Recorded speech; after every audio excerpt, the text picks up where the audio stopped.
Hello and welcome to the next instalment on my C# for Beginners series. I'm Sarah Payne and this time we are going to be looking at loops. Loops are a fundamental part of all programming languages pretty much and are basically embedded into almost everything we do in coding. The flowchart on the screen and the blog post declares a variable, assigns it, and then it makes a decision. It says, is this number less than 10? If it is less than 10, it adds 1 to the value, outputs to the console, loops around with check again, and it will keep looping around until this is no longer true, until this is a no or false. It will come exit the loop and the rest of the code will start to run. So let's take a look at some of the different loop types. There's 4 of them in C#, and they're used to achieve different things. If we want to execute something a specific number of times, we would typically use a for loop. If we wanted to do something that happens to all elements in a list or an array, we would generally use a foreach loop. If we want to do something until a specific condition is met, such as a user entering a letter Y or Y or N for a yes/no answer instead of something else, I just keep asking them again and again and again until they give you a sane answer. You would generally use the while loop. Similarly is the do while loop, which works exactly the same way as a while loop. It'll just keep going round and round and round until the condition is no longer met. However, there's a key difference. It will do it once first, regardless of whether the condition is met. So it will go round the code block loop once and then start checking the conditional. So let's take a look at some of the loop types in more detail. The first one we're going to look at is a for loop. It's typically done or used when we want to do something a specific number of times, such as 10 times. Okay, so it's the same diagram you saw before. We declare an integer variable, we assign a value to it. We check whether the value is less than 10 in this specific case, but it doesn't have to be 10, it can be anything. If it is less than 10, we add 1 to the value, we output to the console, we'll loop around and we'll keep going round and round and round, checking until this is no longer true. We come to the no or the false, and then we exit. Let's have a look at that in code. Now there are 2 ways that this can be written. We can start with an integer number that we declare outside here, and then the for loop would just set number to equal to 10 there. However, we can equally declare that inside the for loop by putting this here. That really depends on whether you're going to need access to that variable outside of your for loop. If you don't need access to this outside of the loop, it's better off being declared inside the loop. Okay, so we have a semicolon and then we have the conditional. So in this case, we're saying that number is less than 10. Another semicolon, and then this is where we decide what changes. Now, all I'm going to do is add 1 on. There's several ways we can add 1. I could do plus plus, number. I could do number plus plus, number plus equals 1, or number equals number plus 1. They are all the same thing, and it really doesn't make any difference inside a for loop which of those you use. the most common one you're likely to see is either plus plus number or number plus plus. But again, while there are differences between these two inside of a for loop, they behave in exactly the same way. So then once we're in here, all we need to do is add a console.writeLine, and I'm going to put number. We don't need to have a toString here. I personally prefer it, but it is absolutely not necessary. The console writeLine will convert an integer to a string for you. So let's run that.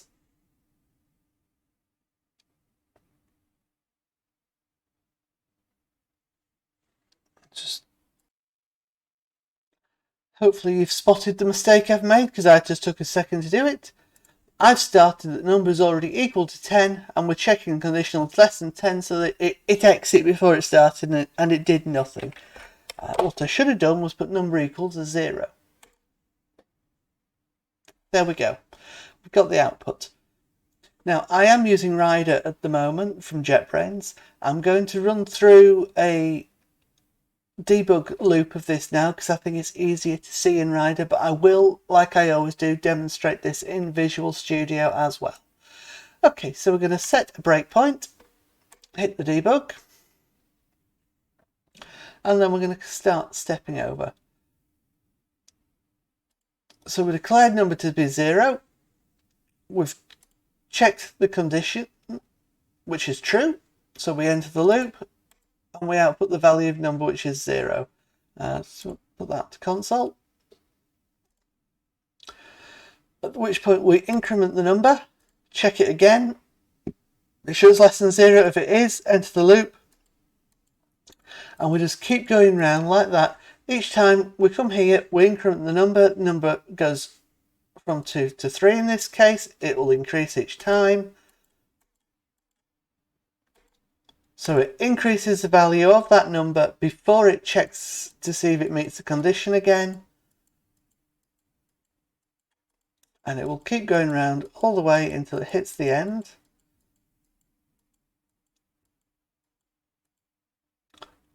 So that we've now gone to 10, the condition is no longer met, and the loop exits.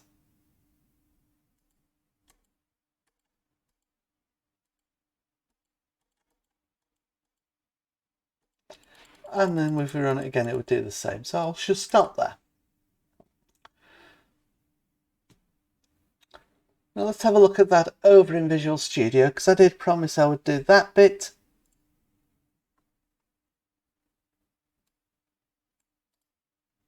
Copy it across.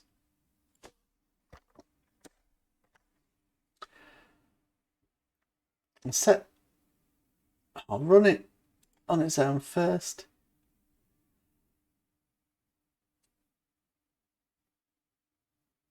And we can see we get exactly the same output.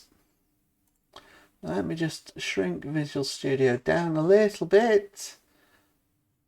We'll set a breakpoint, do it a slightly different way in Visual Studio. In Visual Studio, we're right clicking over here instead of left clicking in this bar, but it does the same job overall.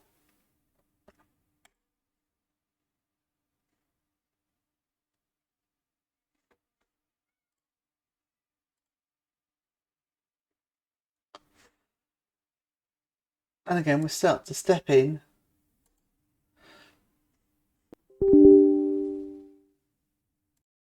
Apologies for the slight glitch in the recording there. Visual Studio decided to crash on me, so I had to pause the recording and restart. Now, it's exactly the same process. We're going to step through. And this time, the value of number is down here.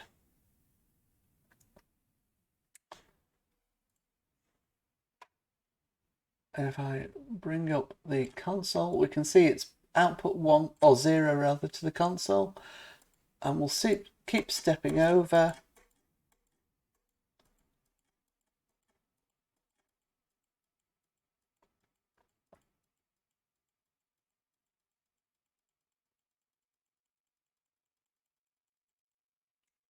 until we finish. But this is why I think Rider is easier, because it takes a full screen, because there's 2 windows to open with Visual Studio, whereas with Rider, if I flick back, I can display it 2 more cleanly side by side with the blog post and then the code. Okay, so that is essentially your for loop. They could go backwards, you don't have to count forwards, and you can have complex changes here if required. Okay, so now we've done that, let's take a look at the for each loop. For each loops work in conjunction with either lists or arrays. I am going to copy some of this code across just because it will save me typing it all. All we have here is a list that we declare as a new list, and then we set a set of values within that list. It's not laid out quite how I've done it before because it fits better on the blog post this way. However, it is exactly the same as doing it like this. I shall just change that for a moment. It's exactly the same thing. I just made it a little bit easier to read.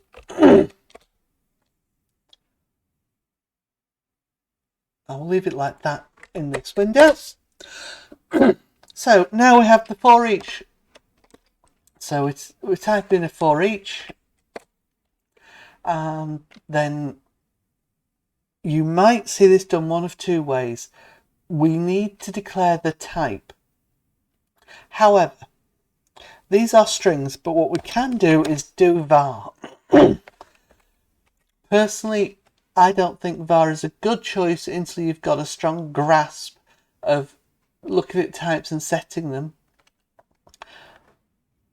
var will allow you to use any type and the system will automatically understand what it is. So I can type var word in words, add the code block, and that will do that. And you can see it's now decided that this is a string because the contents of words are all strings as defined here. So it can work that out. You can also set it there, in which case the string set information disappears there. This is another one of the little areas I prefer Rider to Visual Studio. I think Rider does a better job of giving you that extra information. Console.writeLine, and we're just going to throw in word. So we've declared a variable that we're going to use for every element in this list, and we're going to loop through every element in the list, and then we're going to output that. I'll run it this way first. You see hopefully what you expected. And if I debug it, we'll see something rather similar. So we've checked the list words. We've picked up a word. We're going to output the word with the console write line. And we can see it there. And that will just keep going round and round the loop. And each time we can see that because it's incrementing the element in the list, the value here changes.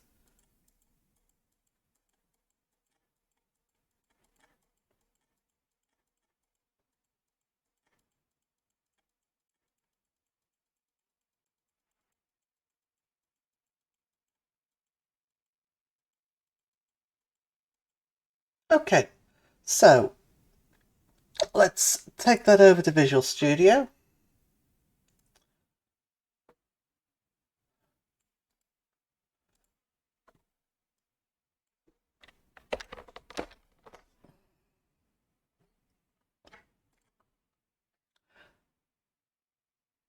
And if I run this one,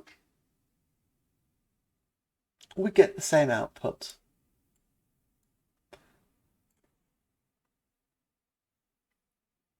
So let's add the breakpoint.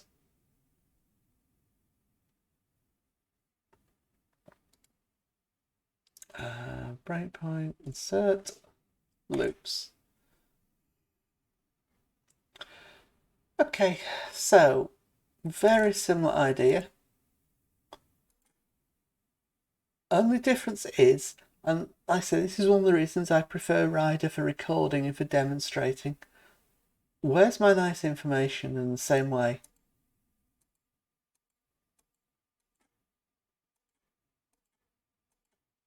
Now we can see things changing down here.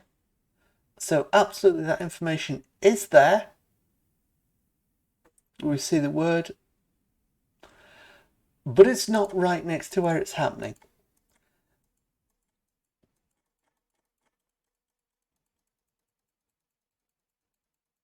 But it keeps going round and round and round and round and round into the end of the list. I say it will also work with an array, and that's done. So that was a for each loop. Next then, let's take a look at a while loop. Now, a while loop can be used in all kinds of situations. It can be used similarly to the for loop. Biggest difference, in fact there isn't a huge difference, they can both be used in a similar way to do something a specific number of times. However, where a while loop comes into its own is when you're taking something like user input and you need to check that they're giving you a sensible answer, something that your program can understand. So we're going to start by setting a string variable, and we're going to call the string variable yes, no. And again, just because in the background, declaring and assigning are different stages, I've coded it separately. You don't typically see it that way. You would see it done like this.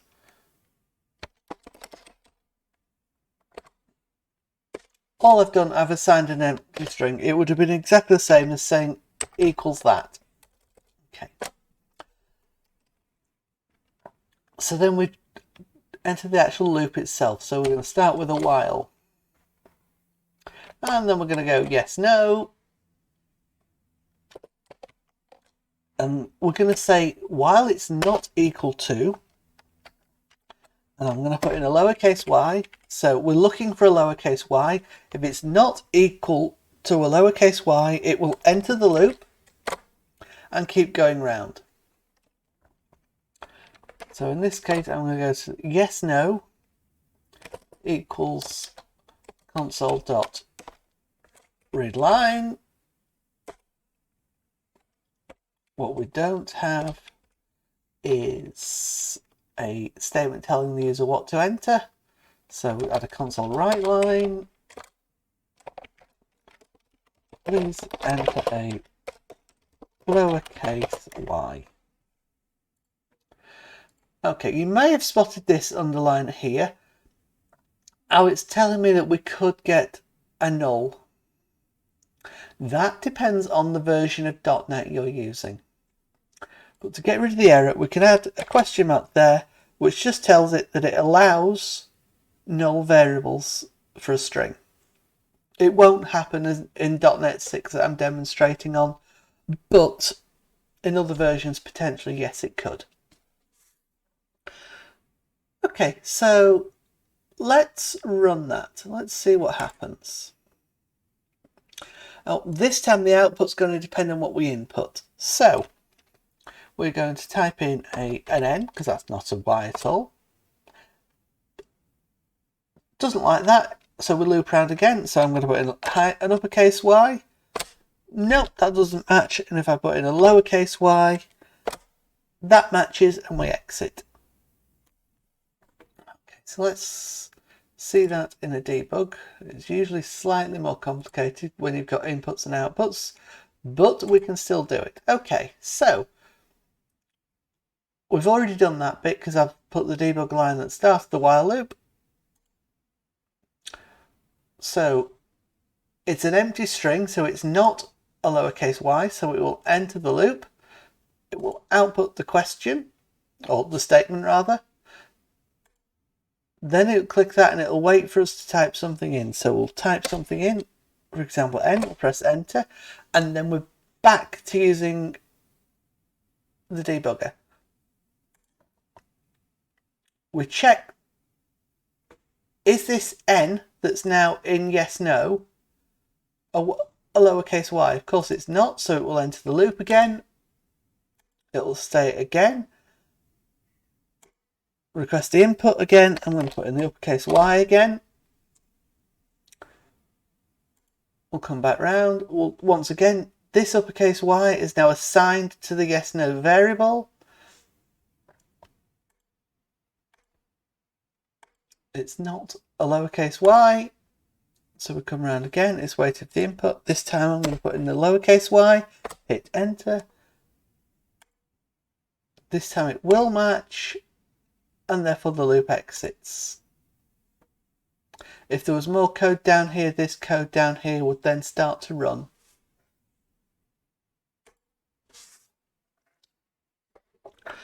Okay, so just for clarity, we'll flick across to Visual Studio and we'll see Visual Studio doing exactly the same thing.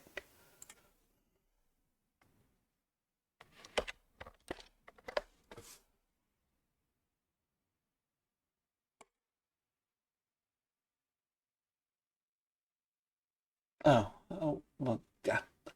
I missed deleting a line there, but it's not actually going to affect anything, so we'll leave it there. So I'll put in an N, I'll put an uppercase Y, and a lowercase y, and we have exactly the same thing. There really are very few differences here. It is all about how you use the IDE and how it looks. It is not about the execution of the code.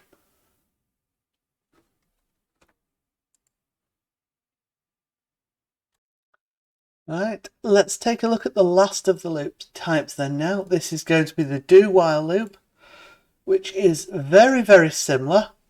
So I'm still going to leave my declaration outside here. And then I'm going to do a do. And we've got the code block. So we're going to do a console.writeLine, almost identical code. Please enter a lowercase y. And then we're going to have a yes no equals console.readLine.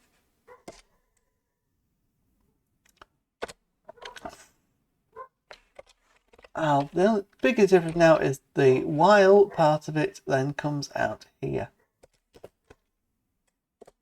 While yes no is not equal to a lowercase y. And that's done. So if I run this, it ends up working exactly the same way. So I'm going to put an N, I'll put a Y, sorry, an uppercase Y, and a lowercase y, and it exits. I typed in N twice, didn't I? That was why. Okay, so let's flick across to Visual Studio for a last time.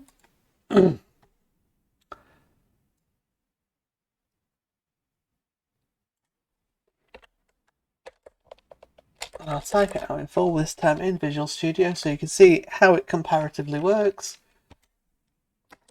So string, allow for that. Yes, no equals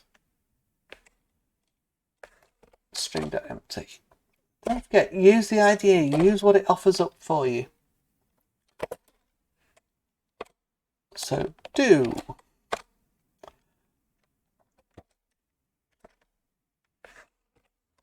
console.writeLine, and then we can come straight into here.